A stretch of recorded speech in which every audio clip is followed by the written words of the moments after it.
Welcome to Love Bites. Love Bites. Love Bites. Love Bites. By Dr. Tara, your destination for sexual wellness and mindful relationship advice.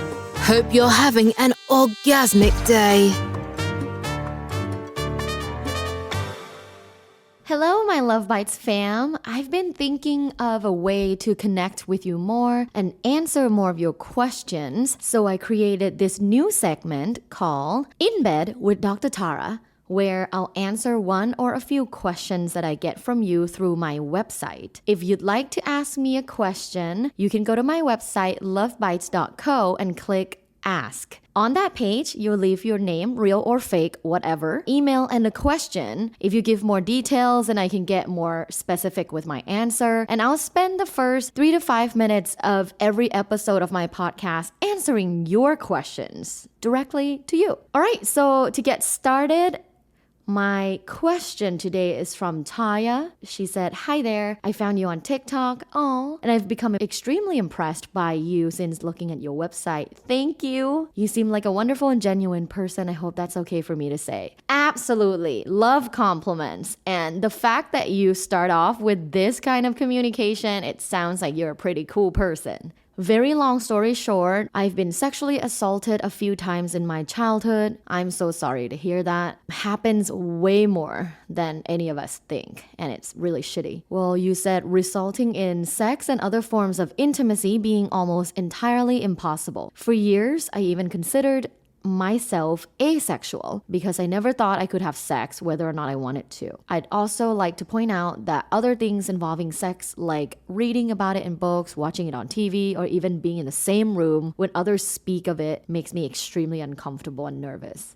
I'd say that's a pretty common outcome of people who have experienced or been a victim of sexual assault. But there is a difference between your trauma exhibited in you not liking sex versus being asexual. An asexual person rarely or never has sexual attraction. My question to you is, do you feel sexually attracted to people? Even though the act of sex makes you feel uncomfortable, do you see people and you feel like, ooh, you're sexually attracted to them? If that is a possibility, then perhaps you're not asexual. The trauma exhibits in different ways in your life. You said, "I've never liked this part of myself, but for most of my life, I didn't think I had to change. I just thought I could exist this way without it causing problems. But when I met someone, we dated for years and got married. Through our 5 years together, we learned that he was hypersexual, which of course made things difficult because I couldn't have sex. We managed to work things out and grew together through the struggle. That being said, we're getting a divorce now. And while the sex and intimacy weren't the main issue, they definitely played a part. Now, I'm more driven than ever to overcome these problems. I hate my essays have ruined so much of my life. I don't know if this is something you can help with, but I figured I could at least try. 100%. This particular scenario that you told me about your relationship and marriage and getting a divorce, I want to first tell you that this is way more common than you think. I have quite a few clients that have gone through this, and I know a lot of people that have gone through this because they haven't dealt with or tried to heal from their sexual traumas. My very first advice to you is to seek out a therapist and, if possible, a sex therapist in your area. A lot of sex therapy isn't covered by insurance, so maybe you can start with a general therapist first to go over what had happened when you were sexually assaulted and heal from your sexual traumas first. Coupled with therapy, you can also try to find someone who is more like a somatic coach where they teach you movements and touch and feeling safe in those intimate moments again. Because this is through movements and touch, which is very different from talking therapy. And with people who have sexual traumas, I highly recommend both. Sexological body work. If you Google these terms, try to find a professional near you. As an individual, you can also do a couple of things to heal from that trauma. The first thing is sexual meditation. There is research that shows sexual meditation can help you feel more comfortable in your body and and help you with sexual functioning. So I would highly recommend sexual meditation first. If you don't want to do it by yourself in silence, you can always listen to my sexual meditation on YouTube. If you search Love Bites by Dr. Tara on YouTube, you'll find different sexual meditations that I offer. The second is journaling. Journal about the moments that make you feel uncomfortable, things that you want to overcome, and then focus on the positive. What are some of the things that still feel good in a relationship that you can focus on? Next time you're dating again, or even when you're just single and wanting to heal from it, I would journal different parts of your sexuality that you love. You can journal that you love your body. You can journal that you love how your nipples feel, for example, and you can get really intimate with your thoughts. I highly recommend sexual meditation and journaling. Thank you so much for sharing this with me. I know that this is something difficult to share, so I feel grateful that you were able to share this with me, Taya. I hope that my advice helped and that you seek out for professional help moving forward. All right, my loves, thanks for listening to this first segment of my show. Again, I'm going to start doing these now for every episode, answering your questions. Again, if you'd like to ask me a question, feel free to go to lovebites.co, my website, and click Ask. I'd love to hear from you.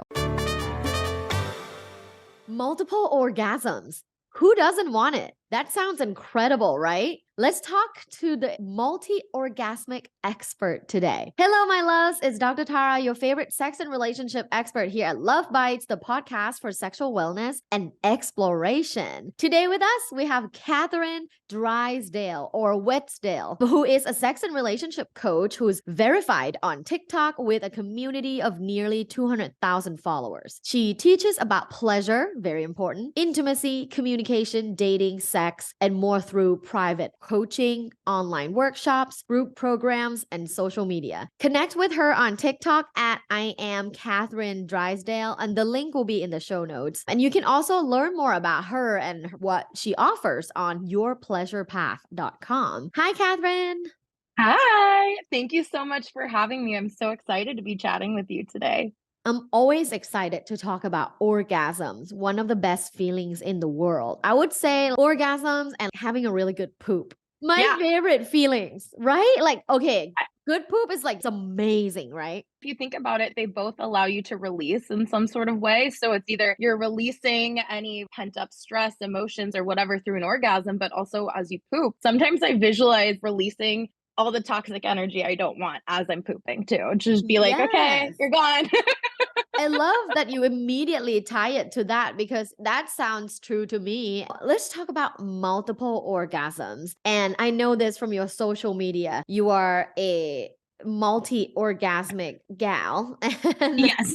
And has been for a while. And you also have a course about becoming multi-orgasmic. So first off, what does that mean? The ability to have more than one orgasm within a period of time. The period of time can vary for person to person, but for me, I can experience multiple orgasms back to back in a matter of minutes or hours. It really just depends. I'd say the first time I experienced a lot, it's the most impactful multi-orgasmic experience I had was when I was about 24, 25. And this guy that I was seeing at the time, he wanted to give me as many orgasms as possible for my birthday. And that was the first time that I ever had a partner who cared about my pleasure and my pleasure alone. I think I had a total of 32 orgasms in 2 hours, and he didn't come once. Wow. And he didn't want to. It's obviously like through multiple methods. It's not just penetration with his penis, right? Going down on you, getting your nipples. Exactly. And I think that was probably the first experience where I allowed myself to be present in the moment and just enjoy myself. Part of it's practicing mindfulness and being able to be in the moment, experience the different sensations that are happening, and also exploring erogenous zones. Because I was someone who, in the past, when I would have sex, I'd have a great time, but usually I was trying to rush to the finish line. I was trying to get an O as quickly as possible because that's how I relieve stress, was using my body or using other people in that way to get an orgasm as quickly as possible. But this guy really helped me be more present with my body, enjoy sensuality instead of just sexuality, and also other erogenous zones. I had nipplegasms, I had eargasms, I had Ooh. blended orgasms from clitoris and penetration. I had a G-spot orgasm. I think he also rimmed me and I had an orgasm from that. I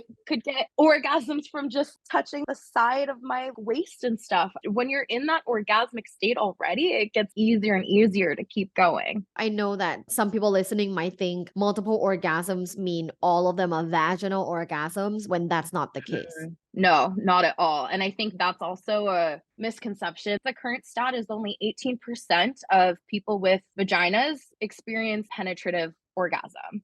About 80% of women and people with vulvas need direct clitoral stimulation. And I think it's between 14 to 20 minutes for the average person in order to just get warmed up enough. Different though when you're solo, because average is like 8 minutes. Oh my gosh. You know, I have a client, she's single and she's 38. She loves saying, why would I want to go on a date and try to have disappointing sex with men when I can literally come within 5 minutes on my own with 4 toys that I have? And I'm like, girl, I get it. You know, if you're thinking about sex as in just orgasms, then I get it. I can come in 2 minutes with a vibrator. Like we're best friends. 100%. I know exactly how to touch myself. But to my journey with her is I'm trying to help her understand that sex isn't just about orgasm, that it's connection, that it's a human experience with another person. It's co-creating new experiences. And she's a lawyer, so she's literal. You know, sex is pleasure, right? So if it's not pleasurable, why would I try? It takes time and it takes effort. I'd love to talk to you about the different ways we can become multi-orgasmic. This is based on like my personal practice. Love that. Coming to the point where this is a regular occurrence for me. Every single time I have partnered sex, I have at least 10 orgasms, usually about 30. 10 to 30. Usually 10 to 30. It depends on how long I have. If it's about 20 minutes, I'd say about 10. If I have an hour and a half to 2 hours, it's about 30. Wow. But usually I have about 5 before the penis goes anywhere near me. Yeah. And a lot of that is self-induced. Part of it too is when I learned to set my boundaries and only sleep with people who cared about my pleasure and want to go down on me. That was a non-negotiable. I don't even put myself in situations or with people who don't care about my pleasure and don't want to do that. The 3 secrets I have to becoming multi-orgasmic is number 1, creating a safe space. And that's as much as in your head, as much as your environment too. I mean, a lot of us, I think, have a responsive desire versus spontaneous desire. And that means that when we have a responsive desire, a lot of women especially need to feel like their environment, their space is reflective of having an intimate experience. And this is whether you're solo or partnered. Maybe it's creating the mood. Maybe it's making sure your kids are at their grandparents or the babysitter. Maybe it's making sure that your to-do list is done. Maybe it's making sure that you're having support with your mental health, seeing a therapist or a coach or a counselor. Physical safety as well as emotional safety too. That's so important. There's so much more to be said about where you're at. Contextual meaning. And I can tell when I'm in a space where I don't feel safe. Maybe we go to a vacation, a group vacation, and there's like a couple of friends there that I don't know well or something like that. And if my partner is like, let's go back to our room and have sex, I'm like, I don't know. These guys seems like they might want to come in the middle. If I don't feel safe, or sometimes if I have like a lot of dishes in the sink, I don't feel the house is ready for me to feel relaxed and receive pleasure. And that's something a lot of people struggle with too, is they allow life in general to get in the way of intimacy in the bedroom, and or outsourcing that stuff too. If you notice that it's a messy place or a messy room and there's laundry in the corner or dishes in the sink, okay, how can you figure out a way to maybe get that done first before you get in the bedroom? One of my clients, she was saying how she has this new partner and usually they'll go meet at a hotel because they're long distance right now. But last weekend, they spent a whole weekend together in his house, and that was really nice, and she felt safer because Oh, they were able to create a space that was just theirs, and they didn't have to oh, worry about the cute. people on the other side of the room Yeah. listening or the noise from the elevators. Be mindful of like, okay, what do I need in order to be safer in this experience? So some of it is like as easy as putting on music or knowing that maybe on a vacation you're too anxious and that's actually not when you're going to have more Like sex. lighting It could be candles. I feel like candles can yeah. always help. Such good vibe enhancer. For some people, me included, and my now husband, Congrats, by outdoors. the way. Thank you. Thank you. We also love outdoor sex. Sometimes Yes. when we go hiking and we find a serene spot where there's like Mhm. nobody, we'll go in there and start kind of making out. He'll like rub my clit and then we'll have a quickie. But I that is love it. only when like we look around, there's like literally nobody on this hike and there's like a space where we can hide. But being outside and being near plants really Just wired. turns you on. Yeah. Yeah. When we're hiking or yeah, in the forest or something, I get really horny. Yeah, I love that. I'm that way around the beach and like water and stuff like that. Oh, Water turns yeah. me on, even by the pool or the hot tub or stuff like that. Yeah. I'm okay. Yeah, I'm driven. Vibin'. Catherine Wedsdale. Always wet. Okay, number two is all about creating intimacy. A lot of people assume that intimacy is within partnership. We're not taught how to cultivate intimacy within ourselves. So that could be so simple as before you reach into your drawer to grab your vibrator and lube, that maybe you are looking at yourself lovingly in the mirror. Maybe you're putting on lingerie for yourself. Maybe you're saying your affirmations to yourself. I love you. You are so fucking hot and beautiful and intelligent. Oh. And like, yes, let me cherish you. We don't talk to ourselves like we want our lover to talk to us. Creating that intimacy with ourselves so that it is a self love kind of thing. And that's honestly what changed my relationship to masturbating. During COVID, I went 15 months celibate from partnered sex. I was Ooh. still masturbating daily, but I made it more of a sensual and like spiritual experience to where I was putting on sound healing frequency and I stopped using Oh. vibrators too. And I was saying affirmations. Part of it was a little sex magic, Ooh. orgasmic manifesting. I have a course on that too. But I was making it more of a self love ritual kind of thing to where I'm pouring into my own cup. I'm making myself feel good. This is what this is about. And that was my ritual every single day. That was my meditation. It just made me feel so good. And I started every single day like that. That is beautiful. And I love that. I've never done that in relations to masturbating. I absolutely love sexual meditation. And quick plug, I have free guided sexual meditations on YouTube. Listeners, Love Bites fam, if you didn't already know, because I feel like I talk about it all the time, go to my YouTube and try one. It's easy. It's 5 minutes and I guide you through it. So you get to experience sexuality through guided meditation. But yes, I've never like thought about putting on certain frequency and talk about myself lovingly as I start masturbating. That's so interesting. Honestly, it's a game changer. Some days it's affirmation to myself. I am beautiful. I am loved. I am worthy. This is not just for women, obviously, also It's men. for And I think everyone. men with their masturbation can be so robotic. It can just be like, Mhm. oh, I'm gonna, turn on porn, find a video I like, and I'm gonna beat the meat and just come in 5 minutes. Men that are listening, I do think that this isn't just, oh my God, it's a girly thing. It is not. It's for It's for everybody. anyone, everyone, regardless of gender, regardless of Yeah. sexual Who wants to orientation. I become think more sexually mindful? just in general, to have a more pleasurable sexual experience, practicing mindfulness is so important Yeah. because it really allows you to be present in the experience and explore things in new ways instead of just like, okay, let me rub one out quick, do Yeah. some stroking, and then come as quickly as possible. Okay, now I have my next meeting in 2 minutes. Like, and That I works like sometimes. when I used to have a muggle job, Before your I would go wizardry. like before this, I would go rub one out in like public bathroom all the time or in my car. Girl, you rub Yeah, one out in a sometimes. public bathroom? Yeah, I'm Damn, you quick. horny. Yeah. I love it. I love that. My yoga teacher said that yogis have the best sex. And I think it's probably because the mindfulness and the breath work. The breath work for sure is a game changer. First time I had a multi-orgasmic experience without any touching. was in a breathwork workshop in Tulum. Whoa. It was almost 2 years ago at this point. Just breathwork to help call in love. It was mostly couples in the room. I think I was one of the few single women, and then there were a few single men. And we just went through the breathing pattern was called heliotropic. It got to the point where usually I experience an emotional release. I'm a crier. I have a moon and Mercury in Cancer. So I'm just water works all the time. I have moon in Cancer as well.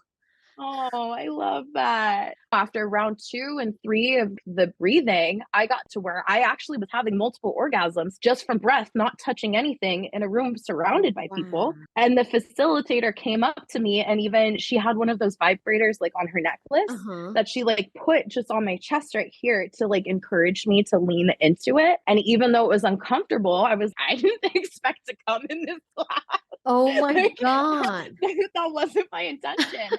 But it was so nice and so healing because I felt so held and safe in that space. When Yeah. my husband listens to this episode, he'll understand because he gets kind of orgasmic from breath work as well, but he does this like Yeah. really intense breath work practice every single day. One time that I had orgasms hands-free was when it was on shroom. I will sometimes get waves of a mixture of nausea and orgasm.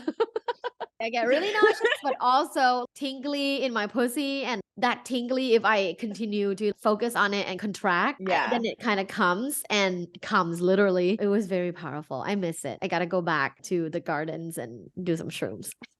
We should do shrooms together. I agree. I love it. I mean, plans, man. So number 3. Number 3 is all about involving all of your senses and exploring erogenous zones. When I was able to move into more of the sensuality, and this means exploring like different textures and sensations, having sensations even with how you're creating your space, or maybe taking away senses, using blindfold, using feathers, using wax, stuff like that, bringing in tools and experiences, different vibrations. I don't know about you two. I've also used the clit sucker for nipples. Feels Ooh, really good too. I have Like not sometimes I tried use that. my hand. Definitely try that. I sometimes like using my hand on my clit, and then I use the clit suction on like each nipple, and I'll like switch off so that neither Wow. girl's left out. Yeah, new hack. And then sometimes too, if you're about to come, another thing I like is leaving a vibrator just on your chest too, because the vibrations feel good, but it's not necessarily what you think you'd need to do in order to get off. I never thought about that. And that's where the other erogenous zones come into play. What are your favorites? Definitely nipple-gasms are fun. I've gotten eargasms. I've gotten orgasms just from my neck right here is Yeah. so sensitive. Same. I'd say probably like waist and hips, the crease right underneath my butt, like where my Uh-huh. butt and my thighs, that's so Ah, sensitive, but it's a place that you would never think that would be right. sensitive. And I also surprisingly really enjoy my toes being sucked. Oh, girl. Well, you know, a lot of my followers are feet lovers. I used to have a huge aversion of feet, but Yeah. something changed. And I'm like, hey, if you want to do it, fine. I'm not going to do it for you. But if you want to do it for Yeah. me, that's all good. That's your Exactly. prerogative. I would I'll love enjoy it. receiving. Yeah. I'm not a fan of sucking someone's toe, but I would love receiving because Yeah. again, there's so many nerve endings in your feet. Like, of course it feels good. My favorite is, apart from my clit, is the back of my ear and the neck. I Yeah. think that has to be my Yeah. favorite. When he Yeah. comes over, like breathes on it and lick it, feels so good. And Ooh, it's so erotic. And I like to sometimes take it back to, high school, just dry humping and making out. And even if you're just, yeah, breathing on the neck or kissing the neck or licking, and that is so hot. And I I feel like we should do know. more of that. Like, we Girl, shouldn't just rush to the finish line. Let's take it back to high school. Like, I maybe had that's some a hot, lesson for married couples. Let's take it back to yeah. high school. Take it back to high school. Some wear your jeans, like over the pants Yeah. action. Yeah. I- You can make it a role play if you want. Oh, I love that you mentioned that. That's such a good way to think about it. If you have been having, the same kind of sex for a long time in your long-term relationship, perhaps changing your perspective first. Let's take it back to high school and like let's be kiddies again. Like let's Mhm. well, not in a creepy way. No.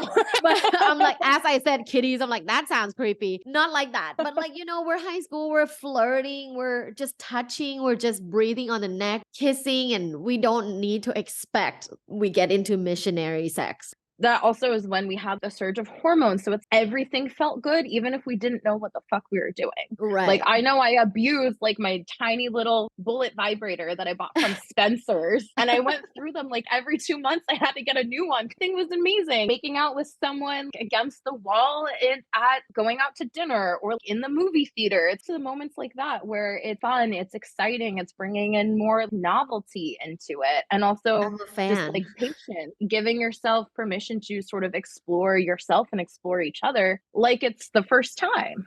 You know, when it comes to sex, I don't even remember vividly the first time I had penetrative sex, but I remember vividly the first time I sat on a guy. We were making out, like intense making out, and then he puts his hand Ooh.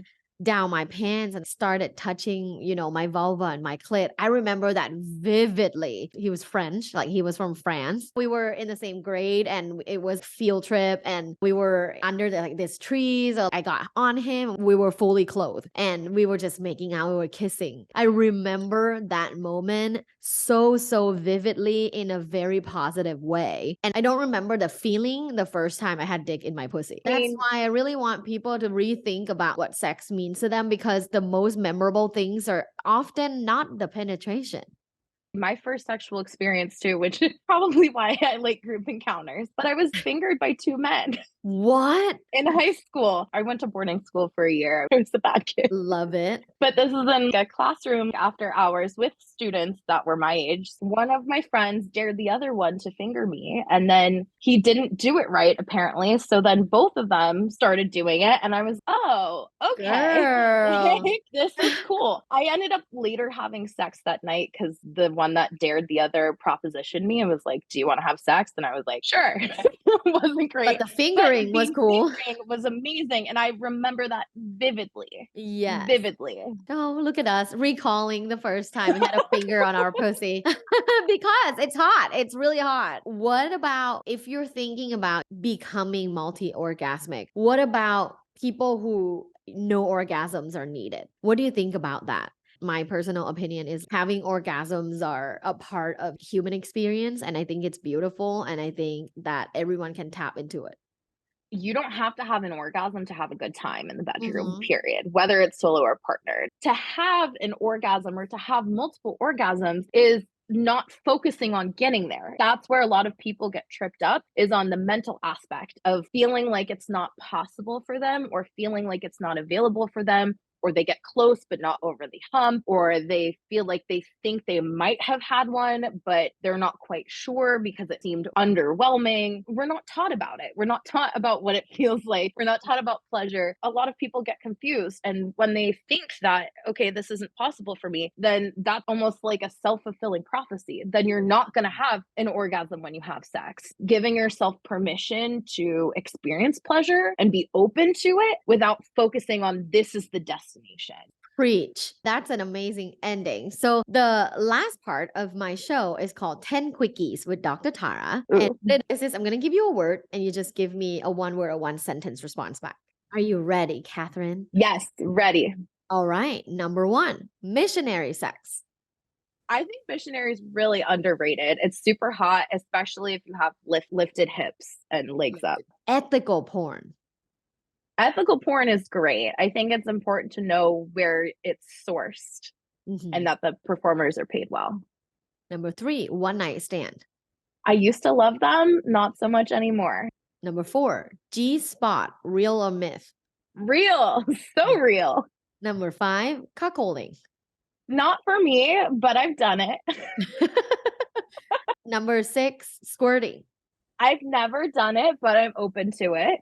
Number 7, sex drive. It's less of an engine.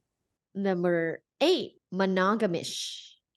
That's definitely what I am. Emphasis on the ish. Yeah, it's important. Number 9, polyamory. It's a valid relationship structure. And number 10, sex coaching and therapy.